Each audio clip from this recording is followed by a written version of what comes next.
Shaking, shackled, and in tears from behind a glass, Derion Vence broke down, telling me he is not a killer.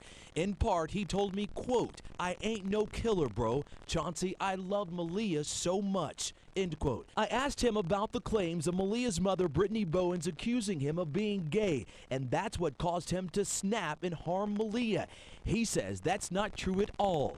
Quote, "I'm not gay and I didn't hurt Maleah," he explained. So how did 4-year-old Maleah Davis end up dead? I asked Vence that, and he told me he didn't want to discuss that part of the case without his attorney present. But he did tell me in part, quote, "Nothing bad happened to Maleah," and quote, "She didn't suffer." End quote. Vence is charged with tampering with evidence, namely a corpse. Maleah's body was found in a garbage bag dumped on the side of a road in Arkansas. He didn't answer any questions about that either, but went on to talk about his love for his stepdaughter, telling me, quote, "I never had a biological daughter. I wouldn't do anything to hurt her. That's not me. Ask anyone who knows me, even people at my job, and they will tell you I'm not that type of dude, and I was good with the kids." End quote. The more I asked Vence about Maleah, the more he cried. He claims he took care of her more than anyone.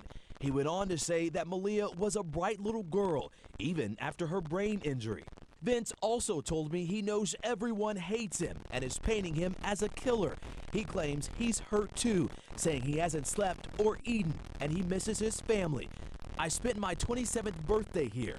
I should be at home with my family, with Maleah, the kids, and Brittany, cooking dinner, watching Netflix." Happy birthday to you. That's Vence and Maleah on her 4th birthday. He says this is the true depiction of their relationship, and more will come out when he goes to court in July.